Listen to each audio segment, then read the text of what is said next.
नमस्कार दोस्तों, मैं हूं कुमार उज्जवल और आप सभी का आज के क्लास में बहुत बहुत स्वागत है। आज हम करने वाले हैं बिहार बोर्ड जियोग्राफी क्लास 12 का चैप्टर नंबर 2 जो कि है विश्व जनसंख्या वितरण, घनत्व और वृद्धि। तो हम सबसे पहले बात करना चाहते हैं कि जनसंख्या अध्ययन की ज़रूरत क्या है। आप कभी भी जनसंख्या अध्ययन की बात आखिर करेंगे ही क्यों जानने की ज़रूरत है। तो आप सोचिए कि कोई भी अगर गवर्नमेंट जिसे यह पता नहीं हो कि उसके देश में कितनी जनसंख्या है, क्या वो कभी भी कोई बढ़िया डिसीजन ले पाएगा? क्या कोई भी वो क्षेत्र हो वो बढ़िया से डिसीजन नहीं ले पाएगा। आप भोजन की बात कर लीजिए या फिर कोई पॉलिसीज की बात कर लीजिए, कोई जॉब की बात कर लीजिए, अगर उसको पता ही नहीं है कि उसके देश में जनसंख्या कितनी है, वो कितना ज़्यादा जॉब क्रिएट कर पाएगा, वो कितना लोगों को भोजन उपलब्ध करा पाएगा। तो ये चीज़ें जो हैं ये बहुत बड़ा कारक हैं और इसीलिए जनसंख्या अध्ययन की ज़रूरत पड़ जाती है। जनसंख्या वितरण अब हम बात करते हैं। इसमें जॉर्ज बी क्रेसी का नाम सामने आता है, जो कि बोलते हैं एशिया में अधिक स्थानों पर कम लोग रहते हैं और कम स्थानों पर अधिक लोग रहते हैं। कहने का मतलब है कि एशिया में बहुत सारे ऐसे जगह हैं जहाँ पर एरिया तो छोटा है लेकिन जनसंख्या के मामले में बहुत ज़्यादा पॉपुलस है, बहुत ज़्यादा डेंस है, बहुत ज़्यादा जनसंख्या वहाँ पे एग्जिस्ट करती है। दूसरी तरफ 90% विश्व जनसंख्या धरती के 10% भूमि पर रहती है, यानी 90% बहुत बड़ा आंकड़ा है और मात्र 10% भूमि पर रहती है। तीसरा, विश्व के 60% लोग एशिया के 10 देशों में रहते हैं, यानी कि विश्व के 60% लोग जो हैं मात्र 10 देशों में रहते हैं। 10 देशों को अगर मिला दिया जाए तो 60% विश्व की जनसंख्या हो जाती है, और वो भी एशिया से। अब हम आगे बात करते हैं वो कौन से देश हैं 10, जिसमें आ जाता है चाइना, इंडिया, यूएसए यानी संयुक्त राज्य America, Indonesia, Brazil, Pakistan, Nigeria, Bangladesh, Russia और मैक्सिको। अब आगे हम बात करना चाहते हैं वितरण कारक। आखिर कौन से कारक हैं जो जनसंख्या को लेकर के महत्वपूर्ण भूमिका अदा करते हैं? तो वो भौगोलिक कारक हैं, आर्थिक कारक हैं और सामाजिक कारक हैं। भौगोलिक कारक यानी भौगोलिक रूप से कोई जो कारक है वो जनसंख्या को अफेक्ट कैसे करता है। जल की उपलब्धता, जल अगर किसी एरिया में ज़्यादा होगा, अगर अच्छे से मिल पाएगा, अच्छा जल होगा, स्वच्छ जल होगा, तो वहाँ पर जो पॉपुलेशन होगी ज़्यादा होगी। इसलिए ज़्यादा होगी क्योंकि पानी की ज़रूरत तो हर चीज़ के लिए ही है ना। तो इस तरह जल की उपलब्धता जो है भौगोलिक रूप से किसी जनसंख्या ज़्यादा जनसंख्या होगी या फिर कम जनसंख्या होगी, इस बात पर निर्भर करता है कि जल की उपलब्धता कैसी है। दूसरा, भू आकृति, अगर भूमि किस तरह की है वह भी सबसे बहुत बड़ा भूमिका अदा करता है। जैसे अगर पहाड़ी एरिया की बात कर लीजिए तो वो मैदानी एरियाज के तुलना में थोड़ा मुश्किल होता है वहाँ पर एग्जिस्ट कर पाना।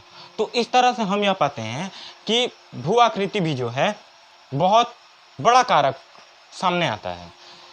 आप डिजर्ट की बात कर लीजिए, आप मरुस्थल की बात कर लीजिए, वहाँ पर घर बना पाना संभव नहीं हो पाता है अच्छे से। तो इस तरह से भू आकृति जो है बहुत बड़ा कारक बन करके सामने आता है।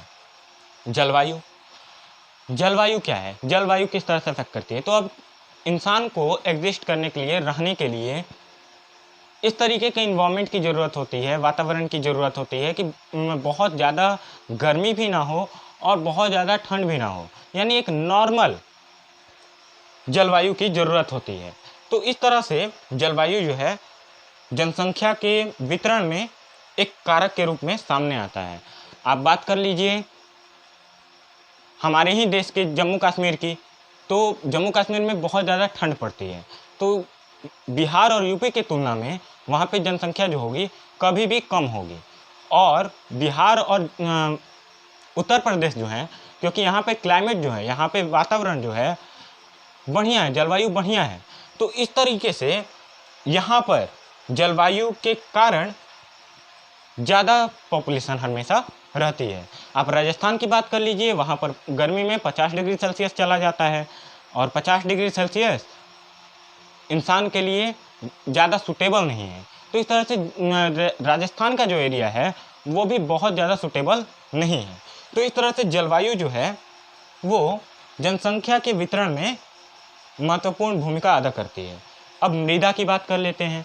अगर मिट्टी ज़्यादा उपजाऊ होगी तो वहाँ पे जनसंख्या भी क्या करेगी, अच्छे से एग्जिस्ट कर पाएगी। ज़्यादा उपजाऊ होगा, ज़्यादा खेती हो पाएगी, तो लोग भी वहाँ पे ज़्यादा अच्छे से रह पाएंगे। और अगर कोई एरिया में अगर मृदा अच्छी नहीं है, अगर वहाँ पे फसल बढ़िया नहीं हो पाती है, तो हर चीज़ महंगी होगी। हर चीज़ महंगी के साथ साथ कोई अगर वहाँ पे एग्जिस्ट नहीं कर पाता है मिट्टी को लेकर के, तो ये भी एक बहुत बड़ा कारक के रूप में सामने आता है कि जनसंख्या के वितरण के भौगोलिक कारक में मृदा भी शामिल हो जाता है इस तरह से। अब आर्थिक की हम बात कर लेते हैं। अब आर्थिक रूप से कौन से कारक हैं जो कि जनसंख्या को लेकर के प्रभाव डालते हैं, अफेक्ट करते हैं। तो खनिज की बात कर लीजिए। अगर कहीं भी कोई एरिया में अगर खनिज ज़्यादा अच्छे तरीके से मिल पाता है तो वहाँ पे ज़्यादा लेबर्स की संख्या होगी, ज़्यादा मजदूरों की संख्या होगी। ज़्यादा अगर मजदूरों की संख्या होगी, ज़्यादा इंजीनियर्स की अगर संख्या होगी, तो उनके रिलेटेड अगर फैमिली की जो नीड है उनको भी पूरा करने की ज़रूरत पड़ जाएगी। जैसे कोई अगर माइन है उस एरिया में, तो उतने लोगों के लिए डॉक्टर्स की ज़रूरत पड़ जाएगी, टीचर्स की ज़रूरत पड़ जाएगी। इस तरीके से करके वहाँ पे एक पूरा का पूरा सिस्टम डेवलप कर जाएगा। और इस तरह से जो खनिज है जनसंख्या को लेकर के महत्वपूर्ण भूमिका अदा कर देता है। नगरीकरण की बात कर लीजिए। नगरीकरण अगर किसी एरिया का अच्छे से हुआ है तो वहाँ पे ज़्यादा लोग भी एग्जिस्ट करेंगे, ज़्यादा लोग भी होंगे। क्यों होंगे? क्या आप दिल्ली की बात कर लीजिए। दिल्ली में हमारा एजुकेशन सिस्टम ज़्यादा अच्छा है, तो हर राज्य से, अधिकतर राज्यों से बच्चे दिल्ली में जाकर के शिफ्ट हो जाते हैं पढ़ाई के लिए। वहाँ पे मेडिकल फैसिलिटीज़ अच्छी हैं, तो अलग अलग राज्यों से लोग वहाँ पे मेडिकल के लिए जाते हैं। तो इस तरह से नगरीकरण भी जो है वो आर्थिक कारक है और जनसंख्या वितरण में महत्वपूर्ण भूमिका अदा करता है। अब औद्योगिकरण की बात कर लीजिए। अब कोई एरिया ऐसा है जिसमें फैक्ट्री लगी हुई हैं। अब अगर फैक्ट्री है तो वहाँ पे ज़्यादा रोजगार के संभावनाएं भी बढ़ जाती हैं, और अगर वहाँ पे अगर संभावना बढ़ जाएगी तो अलग अलग जगहों से लोग वहाँ पे चले आते हैं। और इस तरह से औद्योगिकरण भी जो है आर्थिक रूप से जनसंख्या वितरण का कारक बन जाता है।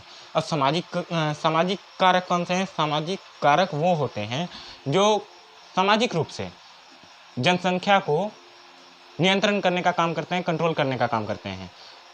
जैसे आप बात कर लीजिए हमारा बनारस का। बनारस हमारा एक धार्मिक स्थल है, और धार्मिक स्थल होने के कारण वो पॉपुलर है, बढ़िया जगह है, ज़्यादा लोग वहाँ पे घूमने के लिए आते हैं, रिलीजियस प्लेस है।